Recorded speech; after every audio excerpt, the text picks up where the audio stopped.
está la sociedad, ¿cómo no quieren que pelee? Unos pasean su llanto, el narco pasea en un Mercedes. Si pasa frente a una marcha no nos miren como locos. No se olviden que estos locos también luchan por ustedes. Todo puede cambiar si el pueblo se compromete y sale a la calle a luchar. Unámonos como hermanos para hacernos escuchar. Tenemos nuestros derechos, también la obligación de hacerlos respetar. Todo puede cambiar si el pueblo se compromete y sale a la calle a luchar. Unámonos como hermanos para hacernos escuchar. Tenemos nuestros derechos y también los... Hola, muy buenas tardes. Un gusto volver a estar con ustedes compartiendo voces de San Lorenzo y la región.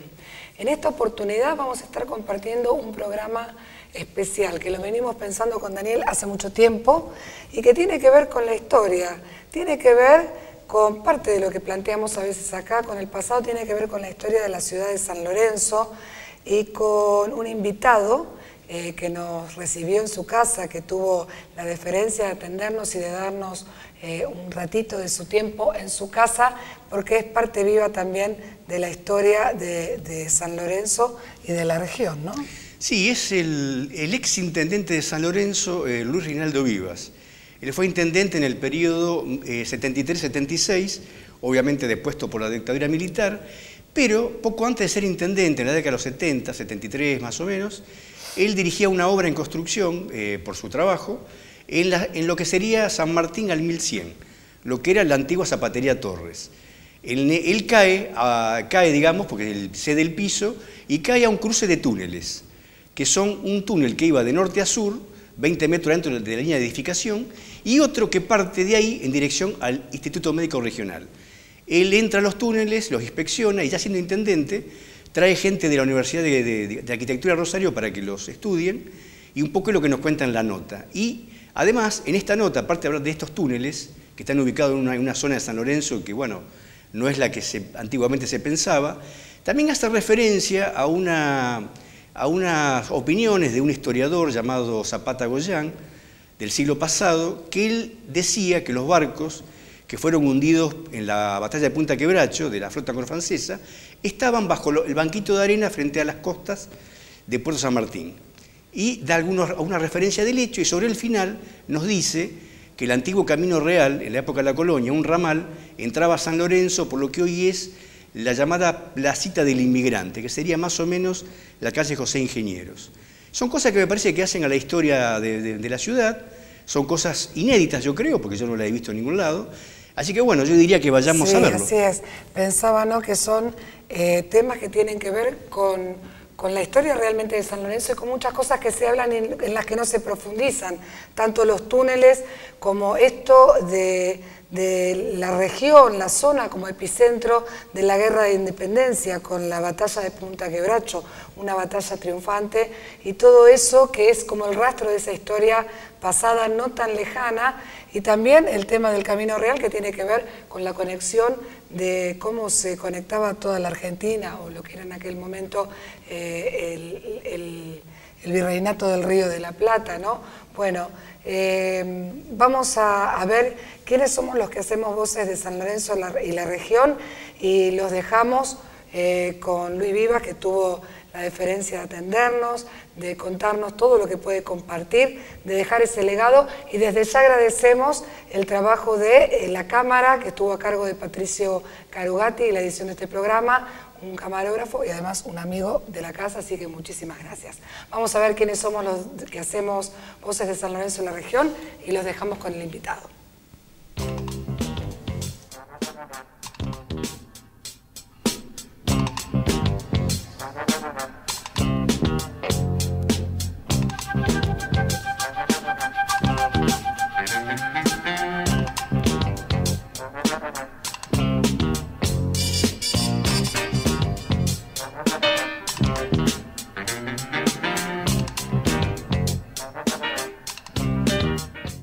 Estamos con el ex intendente de San Lorenzo, Luis Reinaldo Vivas. Luis, usted había comentado que tuvo contacto con unos túneles que están en la zona de San Lorenzo, más o menos, que comprende la avenida San Martín al 1200, ¿es así? Bueno, sí, efectivamente, fue aproximadamente en el año 72.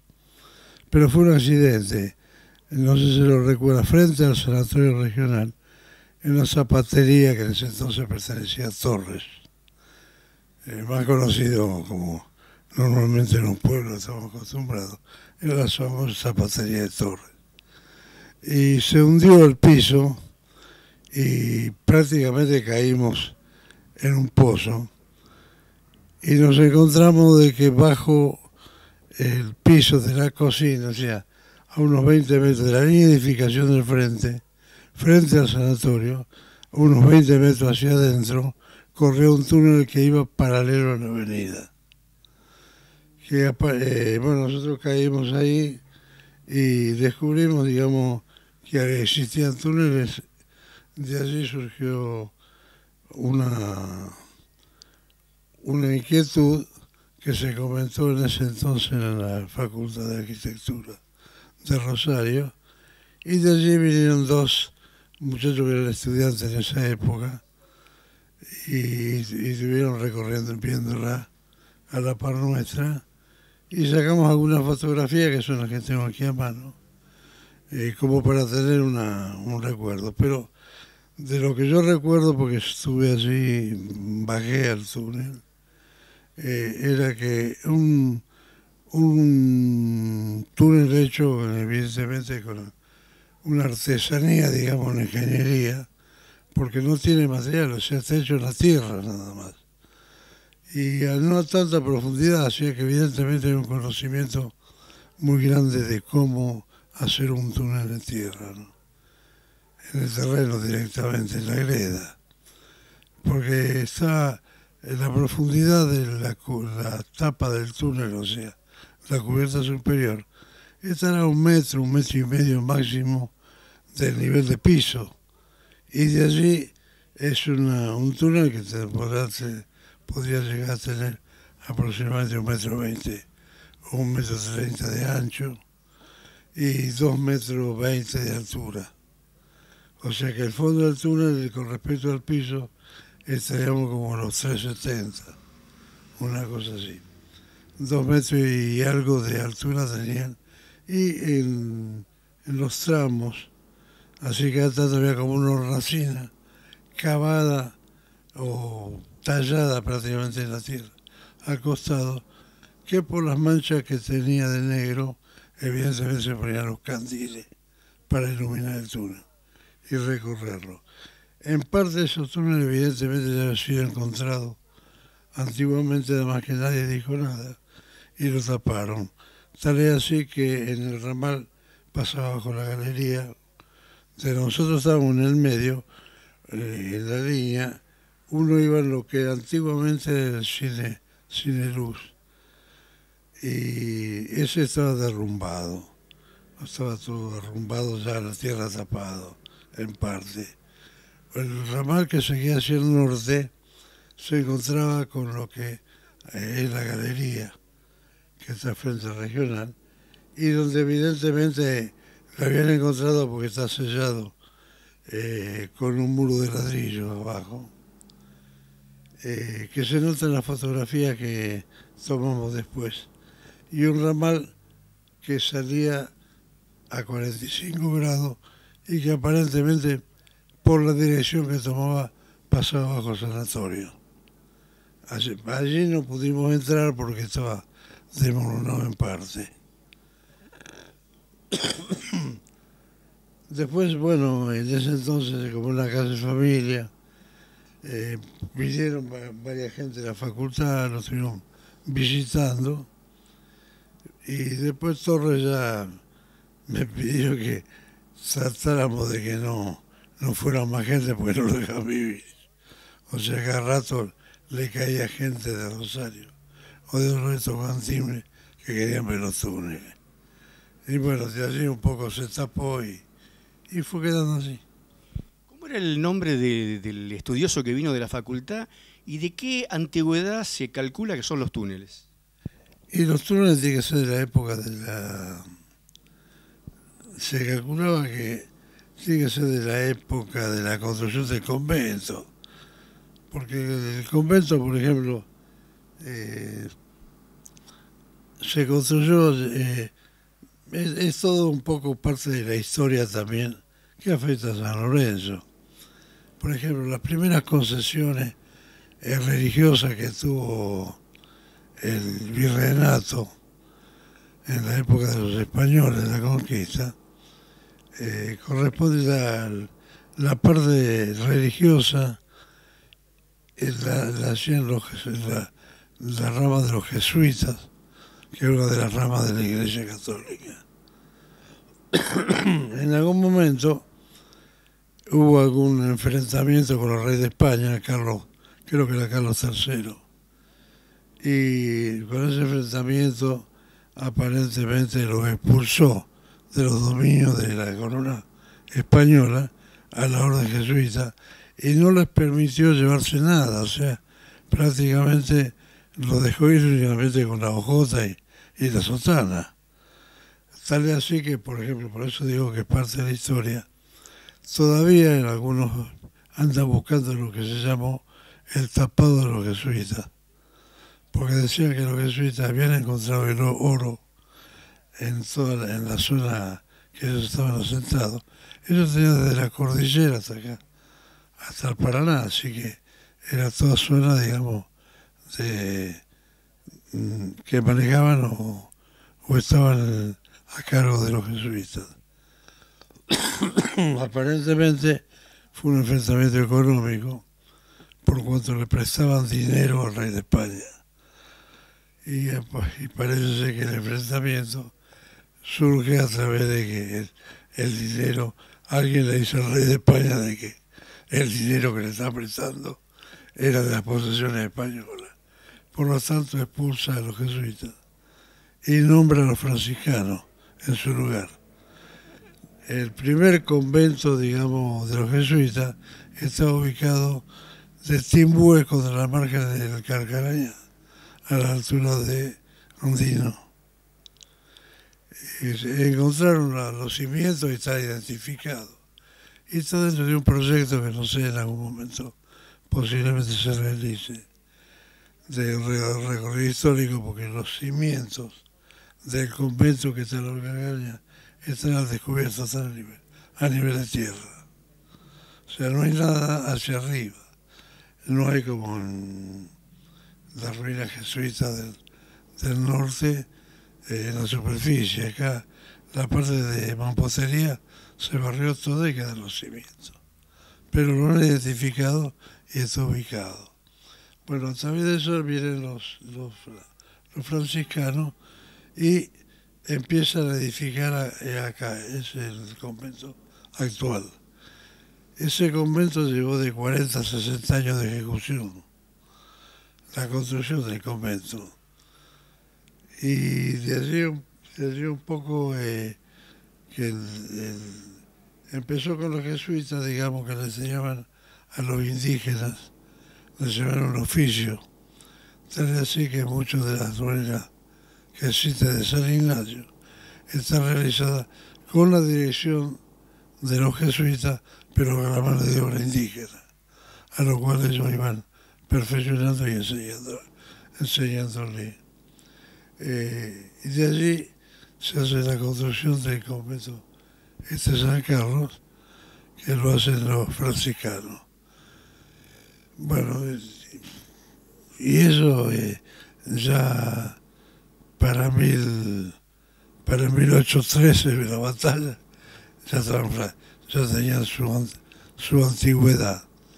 Y estos túneles, aparentemente, por lo que se ve, puede haber sido, digamos, un lugar de... Bueno, estaría para varias teorías, pero una podría ser que los malones de los indios todavía no estaban dominados del todo, y te podía ser un lugar de refugio, los túneles, o de salida, o podía ser los animales que tuvieran, digamos, vacuno o caballeriza, no podían bajar a los túneles. Cuando se hizo, en mi época, después de 74, 75, se hizo un estudio en el convento San Carlos, con la autorización de los padres del convento. La Facultad de Arquitectura había facilitado desde entonces 2 profesores. Uno de ellos murió hace unos pocos años, Hernández de la Guía se llamaba, era un arquitecto ya de cierta edad que estaba a cargo de la cátedra de urbanismo en la Facultad de Arquitectura. Bueno, se hizo un estudio ahí y él había encontrado un acceso desde el convento a estos túneles. Yo no lo fui a ver, pero él lo había encontrado. Así que había evidentemente una conexión entre los túneles y el convento. Eso estaba menos certificado. Y después, bueno, si bien no es una documentación muy precisa, la fotografía que tenemos aquí demuestra un poco lo que estamos hablando. Yo tengo... Acá hay una fotografía, se podrá ver así. Bueno, aquí hay una señorita y un hombre que eran de la Facultad de Arquitectura. Y el otro soy yo que estamos abajo de los túneles, con lo cual se ve que en la altura nosotros estamos perfectamente. Y acá al costado, lo que había son las hornacinas que hablaba recién, que era para poner candiles e iluminación, que sería para iluminar el recorrido interno de los túneles. Aquí está lo que hablamos recién también, de que uno de los túneles tapiado con ladrillo, que da para la galería. Así que evidentemente ya lo habían encontrado y lo cerraron. Y bueno, y esta es la última de una lámpara donde habíamos bajado. Y aquí mostraba cuál fue el origen del parto de derrumbamiento. Teníamos en la planta alta, en el techo, una cañería cloacal que evidentemente perdía. Y eso fue mojando la tierra hasta que desmoronó parte del túnel.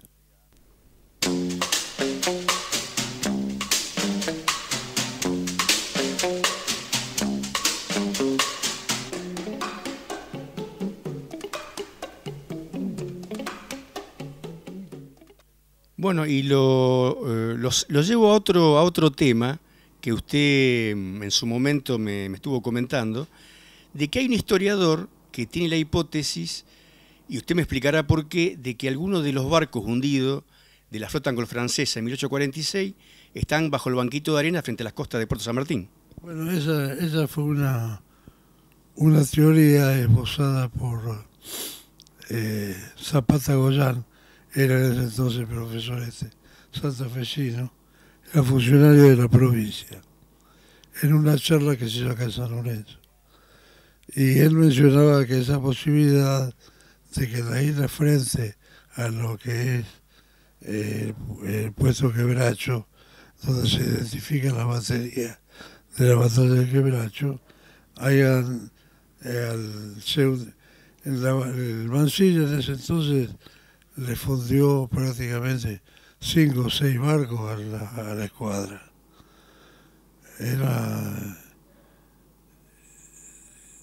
Y eso puede haber dado origen a que con el amontonamiento de la arena se formó una isla más próxima a Puerto San Martín. De allí un poco surgió una versión también de que en algún momento antes de la Segunda Guerra Mundial, en esa época, aproximadamente 45, hubo un faltante muy grande de cobre, exacto, y se cotizaba muy bien el cobre, y apareció algún hilero vendiendo algunas planchas de cobre que aparentemente podrían haber sido, digamos, la cubierta con el forro de los barcos hundidos. Eso confirmaría de alguna manera la posibilidad de que muchos de esos, o algunos de esos barcos estén ubicados dentro de lo que son las actuales islas, que quedaron taponados por la arena y se perdieron un poco así el origen. Como todas las historias, ¿no es cierto? La historia se repite a través de las versiones. A veces un poco fantasiosa y otras veces bastante realista, porque mucho está basado en hechos reales. Tal es así que muchas de las historias, digamos, que existen son versiones que se transmiten como era antes oralmente en las generaciones anteriores, y algunos van haciendo memoria y recordando hechos que de alguna forma van redescubriendo una historia que se ha perdido. Bueno, digamos que hay un historiador que en su momento tenía la teoría de que bajo el banquito de arena frente a Puerto están los barcos que fueron hundidos en el año 1846. No era un historiador cualquiera, porque Zapata Goyán, el que planificó, descubrió y realizó todas las obras que está en Santa Fe, en Callastá, o sea, la primera fundación de la ciudad de Santa Fe. Descubrieron los cimientos, actualmente, digamos, se expone como un atractivo turístico, digamos, con los cimientos de la primera fundación de la ciudad de Santa Fe, que después se trasladó a donde está actualmente, pero que en principio está en Callastá, unos cuantos kilómetros más al norte de la Santa Fe actual. Está bien. Y una inquietud que usted también, digamos, nos desarrolló. El Camino Real, o un ramal del Camino Real, pasaba por San Lorenzo y en todo caso, ¿por qué calle actual entraba? Bueno, el Camino Real, originalmente, la ruta, digamos, de la colonización, arrancaban de Buenos Aires y iban hacia el norte, Santiago del Estero y Tucumán. Tal así que una de las capitales, digamos, primitivas fue Santiago del Estero. Y de allí continúa hasta lo que después era Alto Perú. Claro, en ese entonces el movimiento era con carretas, era por bueyes o caballos. Y de allí surgían determinados ramales que iban a determinadas zonas. Evidentemente el traslado del convento San Carlos, de los franciscanos a San Lorenzo, motivó el hecho de que del Camino Real tuviera que haber algún acceso a la ciudad. No existía en ese entonces una ruta paralela al río como la tenemos actual, la ruta 11. Entonces puede haber sido un trazado de ese camino, nacía o se dependía del Camino Real que iba hacia el norte y entraba a San Lorenzo del oeste al este. Y entraba aproximadamente en donde está exactamente, pues, donde está la placita del inmigrante. Allí eso fue desapareciendo porque el camino era ancho, eso tenía por lo menos 25 metros. Se fue perdiendo con el tiempo y lo fueron haciendo posesiones. Bueno, como decíamos, un programa ligado a la historia muy interesante, ¿no? Porque estamos hablando de la historia de la ciudad y de la región. Pensaba en la riqueza de la historia, de la lucha de toda la región, porque nos mencionamos en esta media horita de programa en la que hablamos de la historia de San Lorenzo, dos batallas, la batalla de San Lorenzo y la batalla de Punta Quebracho, ¿no? Así es, y él nos deja algunas ideas, ¿no? Como que el Camino Real, un ramal, entraba por la actual José Ingeniero aproximadamente, que el historiador Zapata Goyán asegura que frente a Puerto, en el banquito de arena abajo, están los barcos hundidos, y que esos túneles son preexistentes a la avenida de San Martín a dar la batalla. O sea que son cosas que hacen a la historia de San Lorenzo, de la región, y que le viene muy bien, por ejemplo, a los estudiantes del Instituto 22 que hacen historia, porque hay historia hecha acá, digamos, no la tienen que ir a buscar. Así que me parece que es un programita de colección, me da la impresión. Así es un programa realmente de colección ligado a esta historia que se desconoce. En realidad hay muchos datos a los que se refiere Luis Vivas, a quien le volvemos a agradecer la atención de recibirnos y de compartirnos este conocimiento de parte de la historia de la región. Muy interesante y en realidad esperamos que sirva como semillita también para indagar un poco más en estas cuestiones que tienen que ver con el pasado no tan lejano. Estamos hablando de 200 años hacia atrás, de la historia de la región, que por supuesto atraviesa todas las cuestiones que fueron sucediendo y que fueron construyendo la actualidad, ¿no? Claro, y agradecemos mucho a Patricio Carugati. Realmente, con medios muy modestos, es un trabajo muy bueno, muy digno. Y aparte, bueno, rescatar la imagen, la presencia de Luis Vivas, que fue un hombre de la democracia depuesto por la dictadura, ¿no? Y que siempre se preocupó por saber, por indagar en la historia local, y me parece que hay que valorar toda esta riqueza humana que tenemos y dentro de lo posible que la conozca la nueva generación y que no se pierda, digamos, todo ese conocimiento, ¿no? Así es. Bueno, esperamos que lo hayan disfrutado como lo disfrutamos nosotros. Repito, que sirva como semillita para indagar la historia de San Lorenzo, el que sea de San Lorenzo y a los demás en donde estemos, porque hay mucho de la historia que está oculto y que nos serviría mucho conocer. Como siempre les agradecemos el haber estado del otro lado. Un agradecimiento, como decía Daniel, a Patricio, que tuvo este trabajo tan bueno con la cámara, como decía, muy modestamente, pero realmente un muy buen trabajo. Talento que le dicen. Talento que le dicen, y además también seguramente con mucho cariño, porque es un amigo de la casa, un amigo nuestro. Así que muchísimas gracias por eso. A ustedes los volvemos a encontrar la próxima semana y esperando que disfruten y que puedan pensar, ¿no?, en cómo podemos conectar con la historia a través de personas como Luis Vivas, que todavía nos pueden contar, ¿no?, que todavía nos pueden contar cosas que tienen que ver con el pasado no tan lejano. Muchísimas gracias por estar del otro lado. Chau, hasta luego. Nos encontramos la próxima semana. Hasta luego.